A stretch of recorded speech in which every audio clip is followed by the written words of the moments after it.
Une fois les caméras éteintes, ces célébrités redeviennent des parents comme les autres. Elles ont accepté de se confier à Rémi, lui-même papa. Voici leur quotidien. Parents d'abord.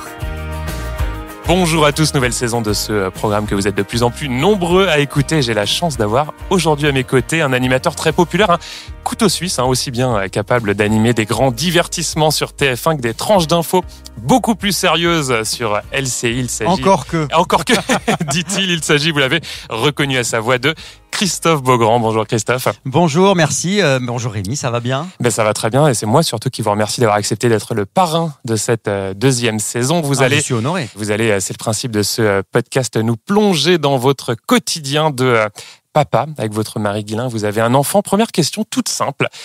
Est-ce que vous pouvez nous le présenter, nous le décrire ? Comment s'appelle-t-il ? Quel âge a-t-il ? Et physiquement, à quoi ressemble-t-il ? Alors, à quoi ressemble-t-il ? C'est un mystère. C'est vrai que je publie des photos de lui de temps en temps sur les réseaux sociaux, mais je masque son visage avec un petit smiley pour respecter aussi sa, on va dire son intimité, puisque lui il n'a pas demandé à être une personnalité publique en tout cas.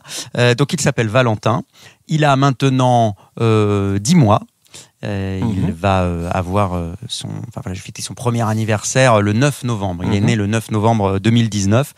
Donc là, on est à la rentrée. Il va bientôt fêter ses 10 mois. Et c'est un petit garçon absolument épatant, formidable, qui nous a amené beaucoup de joie et de bonheur dans notre quotidien. On était déjà très bien, très heureux avec mon mari Ghislain. Et là, j'avoue que ça nous a apporté un petit supplément d'âme.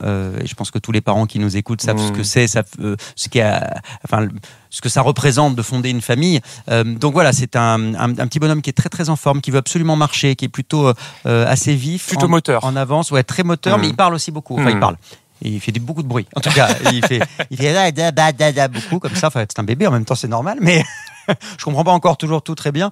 Non, mais ce qui est impressionnant, c'est de voir à quel point dès le plus jeune âge, un bébé a sa petite personnalité. C'est une petite personne depuis le début, en fait. Alors ce petit Valentin, il a été conçu, il est venu au monde grâce à une GPA, une gestation pour autrui, qui a été réalisée aux États-Unis. Pour ceux qui nous écoutent, qui évidemment connaissent le mot GPA, mais qui ne savent pas exactement ce que c'est, est-ce que vous pouvez nous expliquer concrètement comment ça se passe ? Alors, ce qui se passe, c'est qu'il y a une première femme qui fait un don d'ovocytes. Une donneuse. Voilà, une donneuse d'ovocytes. Et il y a une autre femme qui va porter votre enfant et qui va le faire grandir et qui va permettre à cette famille d'être créée. Et nous, on a tenu évidemment à garder un contact avec ces deux femmes qu'on connaît. Je sais que dans les 3/4 des cas, les donneuses d'ovocytes restent anonymes. Donc vous avez pu choisir et rencontrer la donneuse d'ovocytes. On a demandé à pouvoir garder le contact avec elle et on a fait notre choix aussi par rapport à ça. C'était important d'avoir quelqu'un de rencontrer quelqu'un qui puisse mener à bien ce projet avec nous et qui accepte de garder un contact, pour qui ce n'est pas juste un don anonyme, parce que c'est une histoire de famille aussi et que c'est très important pour mon fils un peu plus tard qu'il puisse connaître ses racines. Et rencontrer cette personne ? Potentiellement rencontrer s'il le souhaite et si elle le souhaite, mais en tout cas ce qui est sûr, c'est qu'on garde le contact avec elle. On a son adresse, on a son adresse mail, on s'envoie des messages régulièrement. Question très très directe, Christophe, vous n'êtes surtout pas obligé de répondre. Est-ce que vous savez qui de vous deux dans le couple est le père biologique, et si oui, est-ce que vous acceptez d'en parler publiquement ou non, vous considérez que ça ne regarde que vous, Valentin et Guylain ? Oui, nous le savons, mais après ça fait partie de notre histoire familiale. Mais de toute façon, j'ai envie de dire, quand on a un projet parental comme celui-là, savoir quel est le père biologique des deux n'est pas si important. C'est l'autre parent entre guillemets est aussi légitime. Donc c'est vraiment une histoire de famille et une histoire de couple qui veut fonder une famille. Donc au bout du compte, la génétique, la biologie, ça n'est pas si important. Et d'ailleurs, si jamais, pour vous dire à quel point, c'est-à-dire que si jamais l'adoption avait été possible et plus accessible pour les couples homosexuels, moi j'aurais été ravi de pouvoir adopter. Et ça vous heurte quand on vous demande justement quel père biologique ? Non, ça me heurte pas, je peux comprendre cette curiosité, mais pour moi au final c'est une question qui n'a pas vraiment de sens en réalité. Géniteur et parent, c'est vraiment pas la même chose. Le père qu'il soit ou pas le géniteur, c'est celui qui va s'occuper de bébé quand il se réveille la nuit, c'est celui qui va lui changer ses couches, c'est celui qui va le faire rire, qui va jouer avec, qui va lui préparer ses petites purées pour lui donner à manger, c'est celui qui va l'éduquer, qui va jouer avec lui, qui va sécher ses larmes. C'est ça un parent. C'est ça, un papa au quotidien. Exactement. Et le lien génétique, il n'est pas si important que ça. Ce qui est important, c'est le lien d'amour qu'on crée avec son enfant.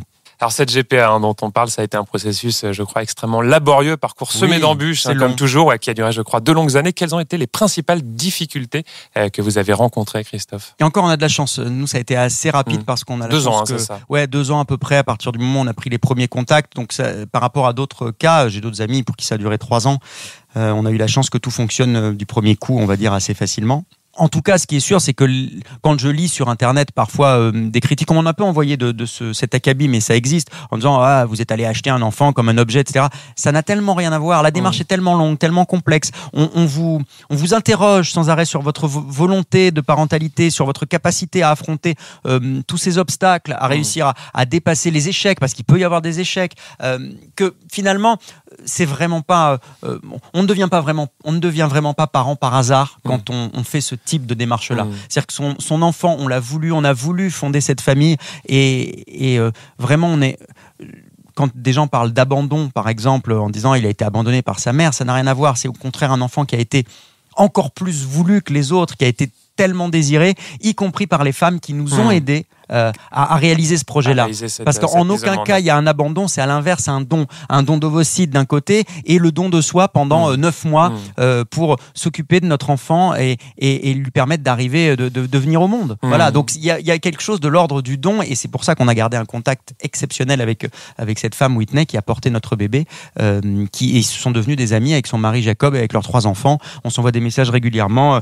Ce matin encore, elle m'a envoyé des photos. Ils ont passé le week-end dans un lac pas très loin de chez eux. On s'envoie des photos de Valentin. Enfin, c'est devenu comme un peu des cousins éloignés. De la famille. Ouais, complètement. C'est évidemment très cher, malheureusement pas accessible à tous les couples. Combien ça coûte en moyenne, pas vous précisément, mais en moyenne, ce type de procédé. Je vais vous donner effectivement une fourchette de prix qui va sembler gigantesque pour les gens qui nous écoutent. Donc, je suis vraiment conscient, et c'est pour ça que vous êtes un privilégié. Je voulais faire cette petite introduction d'abord, parce que je suis vraiment conscient d'avoir cette chance-là, de pouvoir être privilégié. Après, je connais des gens qui avaient pas forcément les mêmes moyens financiers, qui ont fait des prêts familiaux, des gens qui ont vendu leur appartement même et qui sont retournés en location pour pouvoir mener à bien ce projet. Il faut compter entre 120 et 150 000 $, donc ça fait entre 100 et 140 000 € à peu près. Alors j'aimerais qu'on revienne quelques instants sur l'annonce de cet heureux événement. Alors ça s'est fait dans les colonnes de nos confrères de Gala, dans un très joli papier, un très bel article paru en novembre dernier. Pourquoi avoir décidé d'en parler publiquement? Était-ce par peur qu'on vous vole votre histoire? Était-ce pour libérer la parole? Racontez-nous. Alors j'avais pas vraiment peur qu'on nous vole notre histoire entre guillemets, parce que je pense qu'aucun paparazzi serait venu nous poursuivre, parce que déjà on n'a pas le droit de photographier des enfants, etc. Donc je pense que ça aurait été compliqué, puis ça aurait peut-être été mal perçu. Non, en revanche, il était de notoriété publique, au moins dans le milieu, qu'on avait un projet parental et que ça se serait su au bout d'un moment, et puis qu'on en aurait peut-être parlé nous aussi.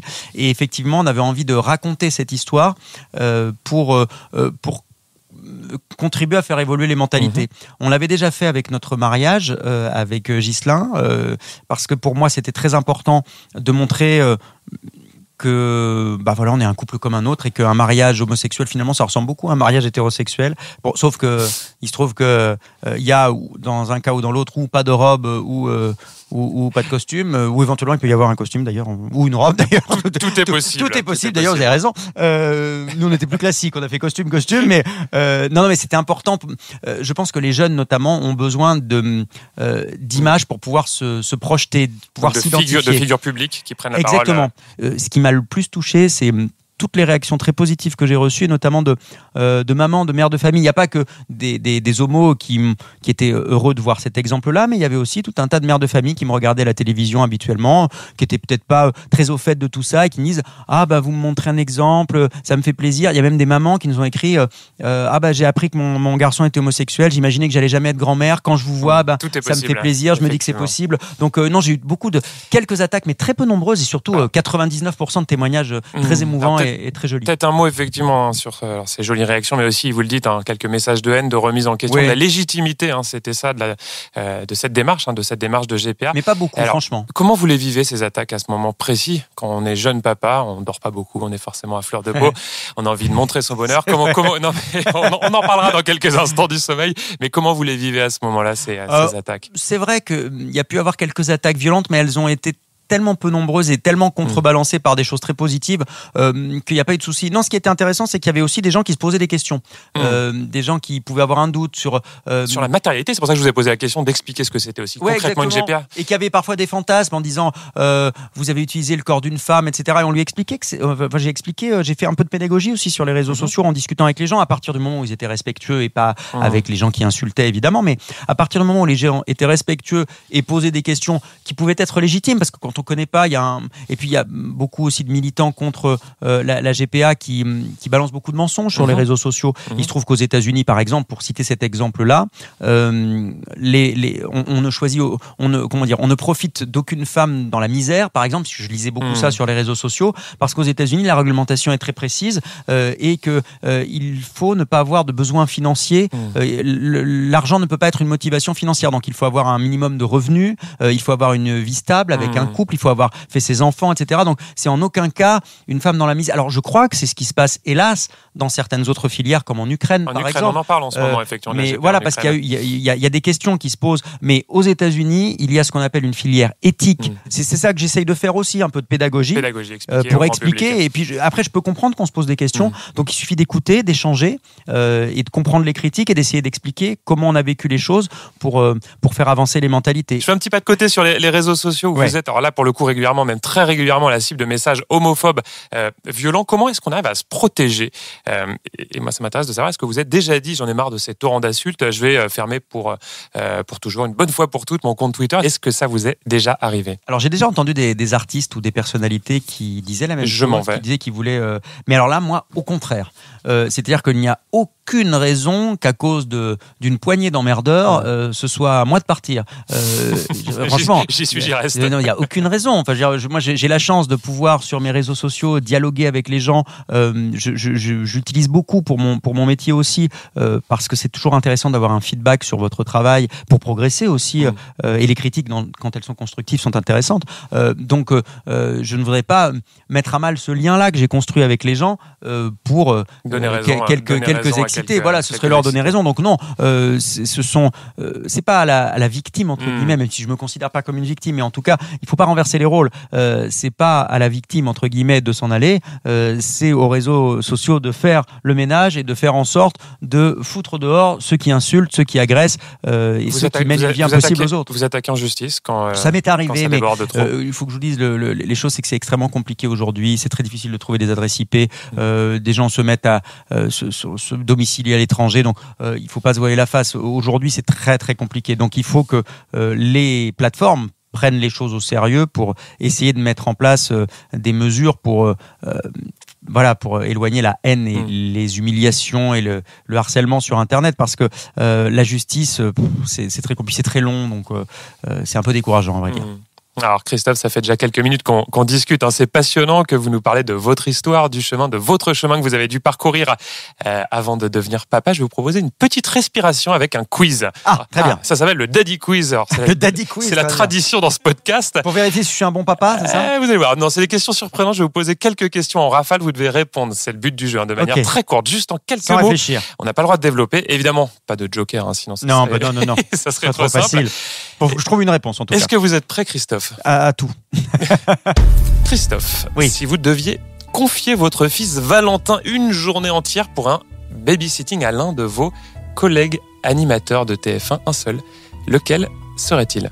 Alors ce serait sur Karine Ferry, parce que c'est la meilleure mère que je connaisse, qu'elle est folle amoureuse de ses enfants et que je suis sûr qu'elle serait une parfaite babysitter.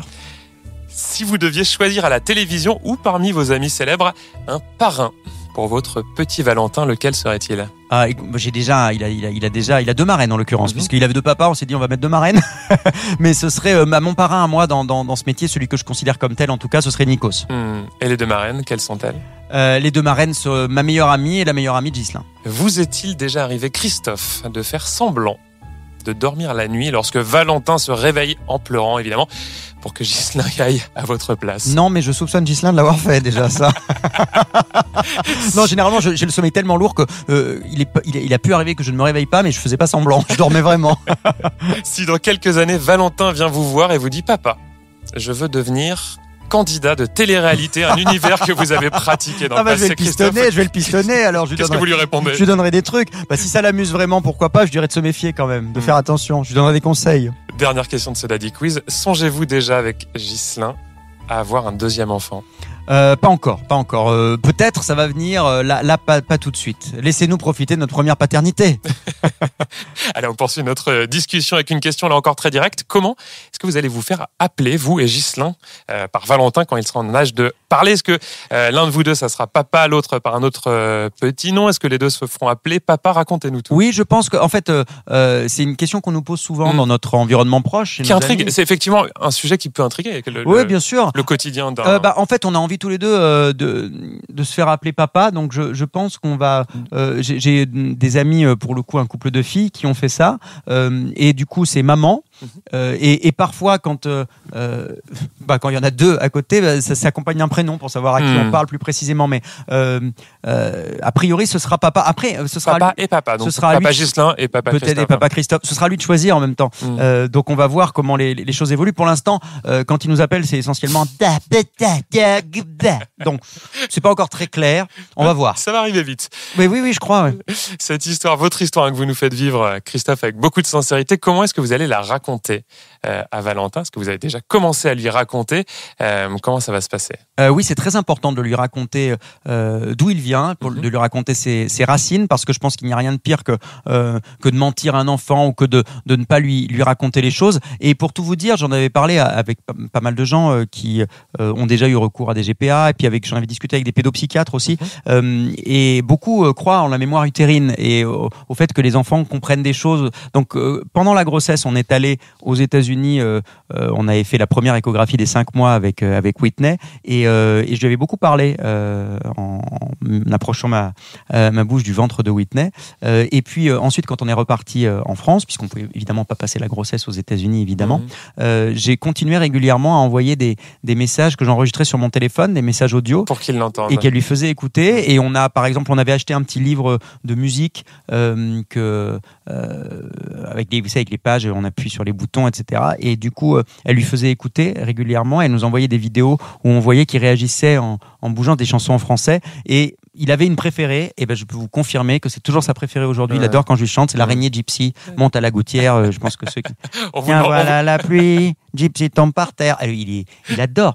Et alors, je sais pas si ça lui rappelle effectivement quand il était dans le ventre de Whitney, c'est possible. En tout cas, on a toujours tout raconté, même nouveau-né. Je lui ai raconté, on lui a raconté pour le coup très simplement. On lui disait voilà, on est deux papas, on était parents, on avait très envie de faire un bébé. Et du coup, quand on explique les choses simplement à des enfants, ils sont en mesure de comprendre. Il suffit de leur expliquer. Ils sont en mesure de comprendre, mais parfois les enfants sont cruels, on le sait, notamment dans les cours de récréation à l'école. Est-ce que vous avez peur, en toute sincérité, que votre fils Valentin puisse un jour souffrir du regard des autres, se sentir différent? Je mets évidemment le mot différent entre guillemets. Oui, je comprends. Parce qu'il a deux papas.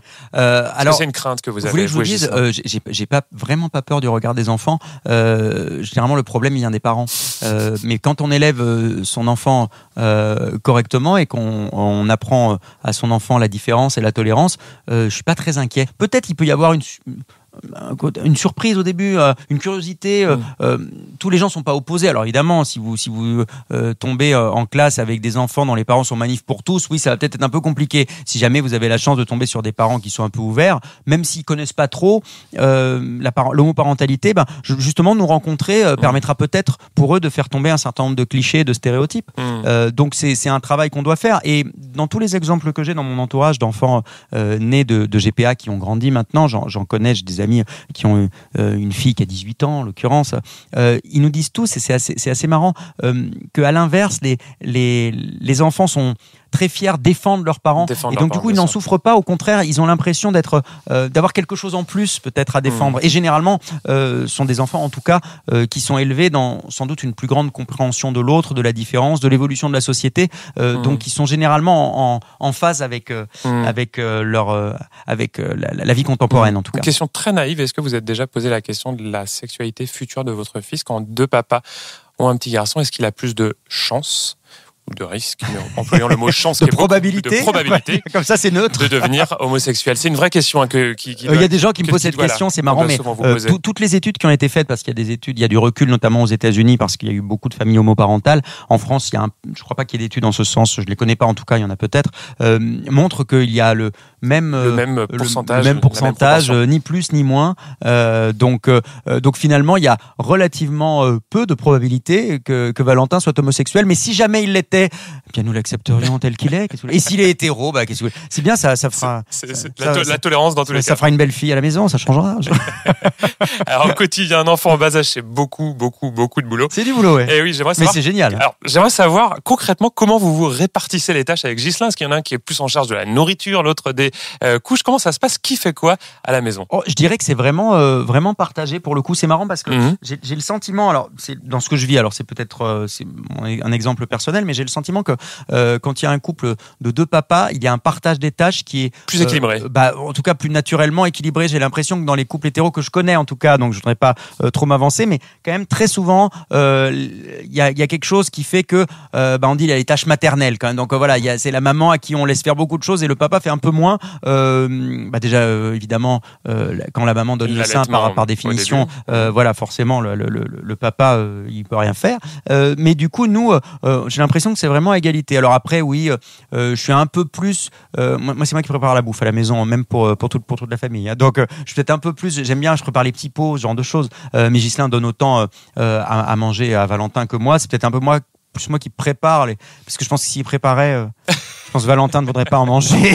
Ce serait une catastrophe, donc c'est peut-être pour ça. Mais non, c'est très équilibré et je pense que c'est très sain Puis après, ça dépend des moments. Quand j'ai des coups de bourre professionnels, Ghislain est un peu plus, un peu plus à fond et inversement. Donc après, tout se fait de manière assez équilibrée dans le cadre d'un foyer, comme tout un chacun. Alors dans votre couple, dans votre foyer justement, comment est-ce que vous avez géré l'arrivée de Valentin? On sait que, on le disait tout à l'heure, les jeunes parents ne dorment pas beaucoup. Ça peut être propice, source d'engueulade. Est-ce que ça a été le cas dans votre couple ces premiers mois de tempête, de tornade? Pour le coup, oui, c'est une petite tornade qui arrive, mais on a de la chance parce qu'on a un petit garçon qui est très vif, qui a une pêche d'enfer, mais qui dort bien. Avant ces 2 mois, il dormait, il faisait ses nuits quasiment complètes, donc franchement, ça allait. Et sinon, non, j'ai été surpris en fait. On était un peu... Comment dire, au tout début, on se disait, voilà, il y a quand même une crainte, est-ce qu'on va assurer, etc. Et finalement, c'est marrant, hein, moi je m'y préparais depuis des années, j'ai toujours eu envie de devenir papa, c'était, je me sentais vraiment prêt, mais on s'est rendu compte, moi je me suis senti très apaisé, très serein. Donc il y a eu quelque chose de l'ordre de... Les choses se sont faites de manière très naturelle, et au contraire, non, on s'engueule presque moins qu'avant. Parce que on s'engueule toujours un petit peu.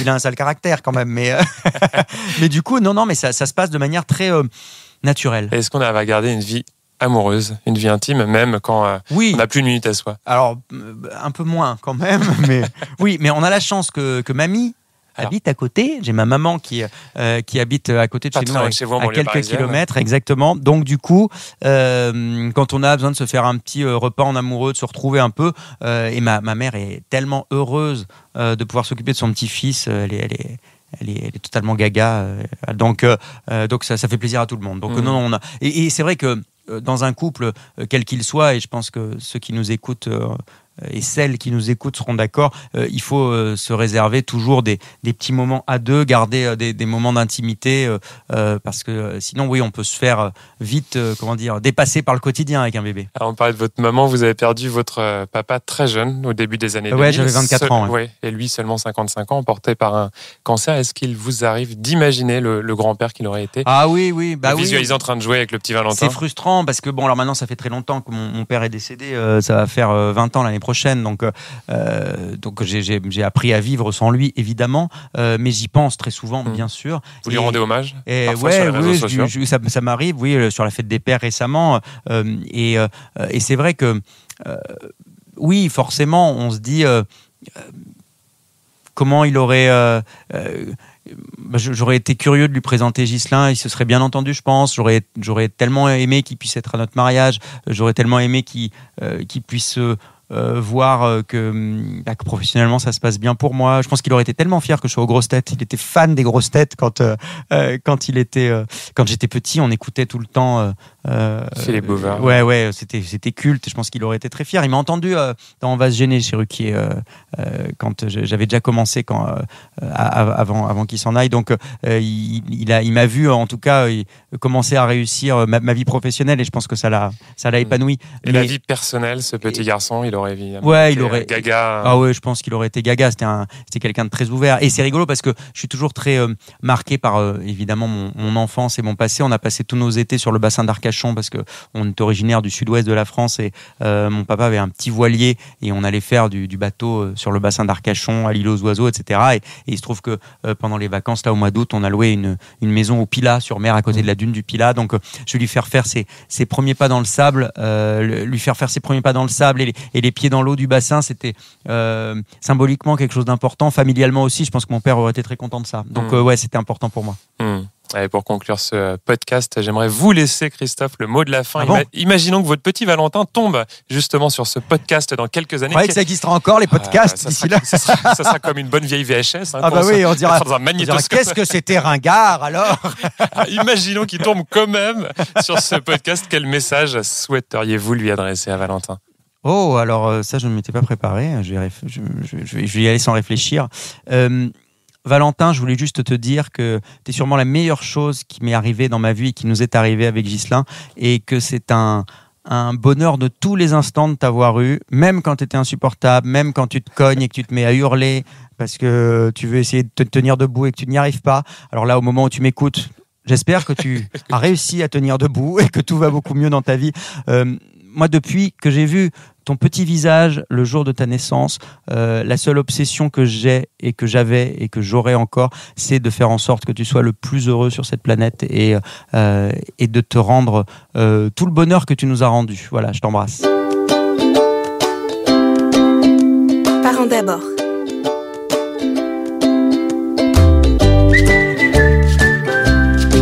Et je rappelle que vous pouvez retrouver ce podcast sur le site de Télé Loisirs, mais aussi sur les plateformes Deezer, Spotify, Pipa ou encore Apple Podcast.